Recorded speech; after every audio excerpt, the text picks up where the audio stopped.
هاي، انا وصال. حلقة النهاردة هتكلم معاكم عن اسباب العصبية وازاي نقدر نتجنبها.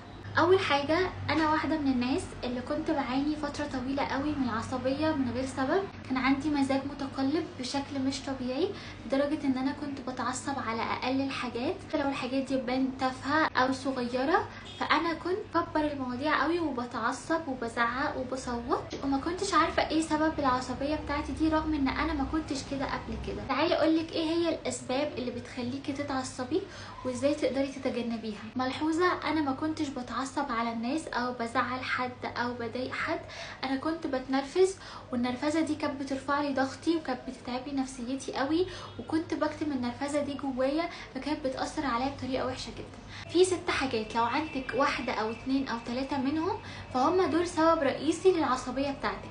الحاجه السابعه هتكون الطبع بتاعك ان هو اصلا عصبي. رقم 1، لو انت عندك ضغط نفسي او توتر في حياتك، لو انت مضغوطه في شغلك، مضغوطه في الجامعه، مضغوطه في الدراسه، او مضغوطه من اهلك، مضغوطه من صحابك، اي نوع من انواع الضغط ممكن بشكل او باخر يخليكي في مواقف عاديه وتافهه جدا تتعصبي وتنفجري من غير اي سبب، واللي حواليكي يحسوا انك بتأفوري، بس انت في الحقيقه عندك ضغط في حياتك. لازم تتجنبي الضغوطات دي او تحليها عشان ما تبقيش سريعه الانفعال بسهوله. رقم 2، ودي حاجه انا كنت بعاني منها، وهي قله النوم. ما تستهونيش بانك لما ما تناميش ده مش هيأثر على الجهاز العصبي بتاعك او هيخليكي هاديه كل يوم او تتعاملي بمود رايق. صدقيني قله النوم كفيله تخليكي تتعصبي على اتفه حاجه. لو انتي قعدتي مثلا اسبوع ما تناميش كويس، حرفيا ممكن تيجي مره واحده تلاقي نفسك حد تاني، والناس هي اللي بتشوف ده مش انتي، لان انتي ما بتكونيش حاسه بنفسك. فحاولي على قد ما تقدري تنامي من 7 ل 8 ساعات اقل حاجه، علشان جهازك العصبي يهدى ويرتاح وما تتعصبيش على اي حاجه، وتعرفي اصلا سبب العصبيه ايه. رقم 3، ودي برضو انا كنت بعاني منها، وهي سوء التغذيه. سوء التغذيه من اهم اسباب العصبيه. لو انت عندك نقص بفيتامين د او فيتامين بي 12، ال2 فيتامينز دول اكتر 2 فيتامينز ممكن يخلوكي تتعصبي وميبقاش عندك صبر وتبقي بتتنرفزي على اقل واتفه حاجه.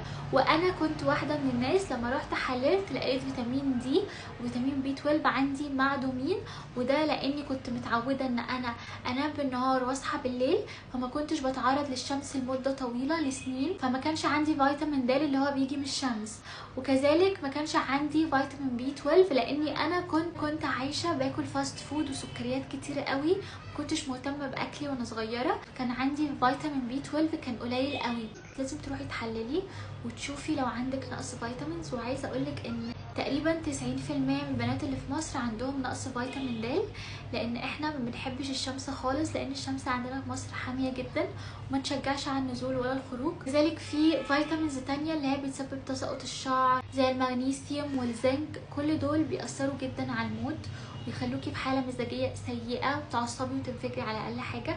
وباي ذا واي، انا لما رحت حللت لقيت عندي نقص في 4 فيتامينات، واللي هما كانوا بي 12 وفيتامين دي والمغنيسيوم والزنك، فبقيت اكل الاكل اللي بيعوضني بالفيتامينز دي، وباخد كمان مكملات فيها ال4 فيتامينات دول، والى حد ما المود بتاعي اتحسن كتير قوي ومبقتش بتعصب ولا بتضايق زي الاول. رابع حاجه، لو عندك مرض جسدي، كلنا عارفين ان الغده الدرقيه هي اللي بتخليكي نشيطه قوي او كسلانه قوي، فلو رحتي حللتي للغده الدرقيه بتاعتك شفتي اذا كانت نشطه زياده عن اللزوم، يبقى ده سبب من اسباب العصبيه. فممكن يبقى عندك عصبيه بسبب مرض جسدي، تبقي بتنامي كويس وجسمك فيه كل الفيتامينز وما عندكيش مشاكل ولا توتر ومع ذلك متعصبه.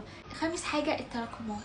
لو انت سايبه جواكي تراكمات شهور وسنين ومتعايشه معاها، تيجي فجاه تتعصبي وتتنرفزي على اتفه حاجه، ده بشكل كبير بيكون بسبب التراكمات. لو انت عندك تراكمات في حياتك بسبب شخص، بسبب لايف ستايل انت عايشاه مجبوره عليه، او وضع معين انت عايشاه مجبوره عليه، فده سبب كبير قوي من اسباب العصبيه. وانا كنت واحده من الناس ايام الجامعه بتاعتي كنت بتضغط جامد قوي وبكتم جوا نفسي وما بتكلمش، ومهما كان يحصل لي مشاكل كنت بسكت ما بديش اي رد فعل، لحد بعد ما اتخرجت كان ده بيظهر في شكل عصبيه اوفر على مواقف تافهه. كنت باجي مره واحده وافقد السيطره على نفسي وازعق واتعصب جامد قوي، لحد لما اكتشفت ان هو كان بسبب التراكمات، كان نقص فيتامينز على تراكمات على كذا حاجه. رقم 6، الكافيين ادكشن او ادمان المنبهات او الكافيين. كافيين. لو انت بتشربي 50 كوبايه قهوه في اليوم، عايزه اقولك ان الكافيين ده بيدمر الجهاز العصبي بتاعك. الطبيعي انك تشربي من كوبايه لكوبايتين قهوه في اليوم، اما لو انت تشربي اكتر من كده فطبيعي الجهاز العصبي بتاعك يتاثر. المعدل الطبيعي من كوبايه لكوبايتين قهوه على مدار اليوم كله، ولو حاولتي تقلليها وتخليها مش موجوده اصلا فياريت، لان هي اصلا مش مفيده بالنسبه لي بصراحه. انا ما بحبهاش خالص. انت مش متخيله كميه القهوه اللي بتشربيها دي بتاثر في النيرفس سيستم بتاعك ازاي، او في الجهاز العصبي بتاعك ازاي، وبترفع لك معدلات التوتر والقلق، وتزود لك نبضات القلب، وبتعلي لك الضغط. فانت فاكره ان هي حاجه عاديه، بس اكشلي هي مش حاجه عاديه. هي ومشروبات الطاقه، اي مشروب من مشروبات الطاقه بجد بيدمر الجهاز العصبي، وبيبقى سبب كبير قوي من اسباب القلق المفرط والتوتر والاوفر ثينكينج، وان انت ما بتناميش والارق. فابعدي عنهم. انت محتاجه تكوني طبيعيه وهاديه، لانه صحيا انك تكوني هاديه بيأثر فيكي، وبيأثر في نفسيتك، وبيأثر في شعرك وبشرتك، وبيأثر في نظرتك للحياه، وبيأثر في مودك العام. فانت محتاجه كل ده، وما ينفعش تكوني في سن صغير وعندك كل القلق والتوتر والارق ده. امال يعني لما تكبري يبقى عندك 50 60 سنه هتعاني من ايه؟ فلازم نكون عندنا وعي اكتر بصحتنا، ونمونيتور الحاجات اللي بتدخل جوه جسمنا علشان نحافظ على نفسيتنا ومودنا على الاقل، وكمان عشان محدش يتضايق او يزعل مننا بسبب العصبيه او النرفزه الاوفر. فازاي بقى نعالج العصبيه دي؟ زي ما قلت لك، حاولي على قد ما تقدري تنظمي نومك. اقل حاجه 7 ل 8 ساعات في اليوم نوم، هيهدوا اعصابك جدا، وهيخلي مخك اهدى وبيفكر بالراحه، وبتتأني قبل ما تاخدي اي رد فعل. حاجه كمان، لازم تنزلي تعملي رياضه، لازم تروحي جيم، تمشي، تمارسي اي اكتيفيتي او اي رياضه تخرجي طاقتك فيها. حاولي تفرهدي نفسك على مدار اليوم. الانسان كل يوم بيبقى عنده طاقه وعنده باور. لو انت ما خرجتيش الطاقه دي على مدار اليوم في حاجات كويسه، الطاقه دي هتتخزن جواكي وهتطلع عليكي انت في صوره بقى تفكير مفرط، في صوره عصبيه، في صوره قلق، كذا حاجه هتطلع فيها هتضرك انت. فحاولي على قد ما تقدري تعملي اي اكتيفيتي يخرج الطاقه بتاعتك على مدار اليوم، عشان اخر اليوم كده تبقي هاديه ومرتاحه وتخشي تنامي. ما تفكريش، ما تسهريش، ما تحسيش بتوتر، ما تزعليش، ما تعيطيش قبل ما تنامي. كل دي حاجات بتحصل لنا كلنا. تالت حاجه، حاولي تقللي من الكافيين على قد ما تقدري، بس زي ما قلت كوبايه ل2 ده الماكسيمم، ما ينفعش نزود عن كده. رابع حاجه، حاولي تاكلي صحي. يعني ايه؟ يعني الفيتامينز الاساسيه اللي الجسم محتاجها حاولي تدخليها لجسمك. حاولي ما تتجاهليش اي عنصر غذائي ان هو يدخل جسمك. كل الاكل اللي ربنا خلقه ده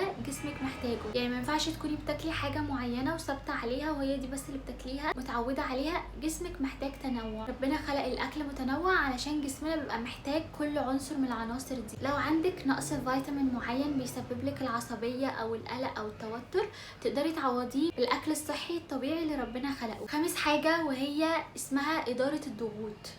كلنا عندنا ضغوط في حياتنا، ده طبيعي. كلنا من اصغر حد لاكبر حد عندنا ضغوط في حياتنا، بس الفكره ازاي تديريها، ازاي تتعاملي معاها. حاولي ترتبي اولوياتك، حاولي تعملي تو دو ليست، حاولي تهمي وتنجزي الحاجات اللي متراكمه عليكي. حاولي تتجاهلي الاوضاع اللي مضايقاكي واللي انت مش قادره تاوفركم او تتجاوزيها دلوقتي، او محتاجه مده عشان تتجاوزيها. حاولي تخلقي حاجز بينك وبين الوضع اللي بيأذيكي او بينرفزك لحد لما تخرجي منه، او لحد ما الظروف تسمح ان انت تخرجي منه، علشان ما يبقاش الحمل كبير عليكي ويسبب لك توتر وعصبيه بسبب ومن غير سبب. خامس حاجه، حاولي تعبري عن مشاعرك. يعني كل حاجه مضايقاكي حاولي تعبري عنها، ما تكتميش جواكي.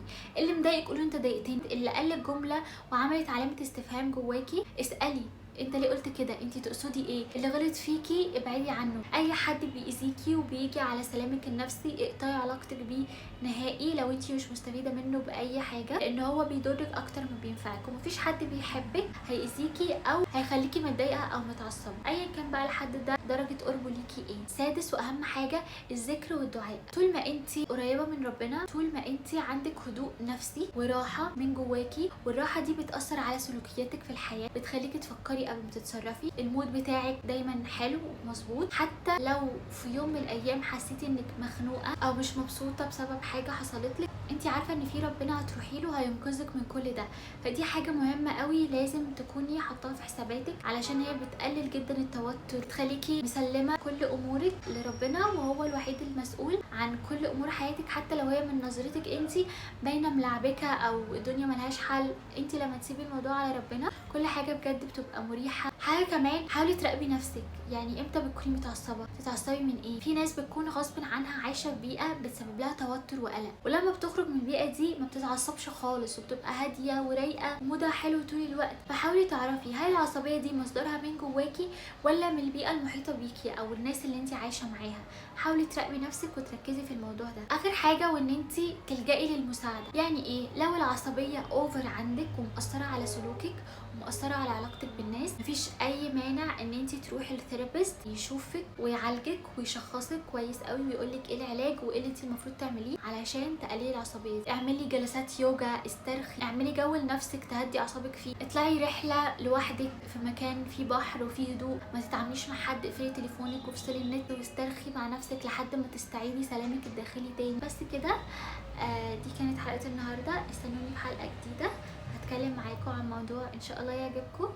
وبس كده، انا خلصت. باي.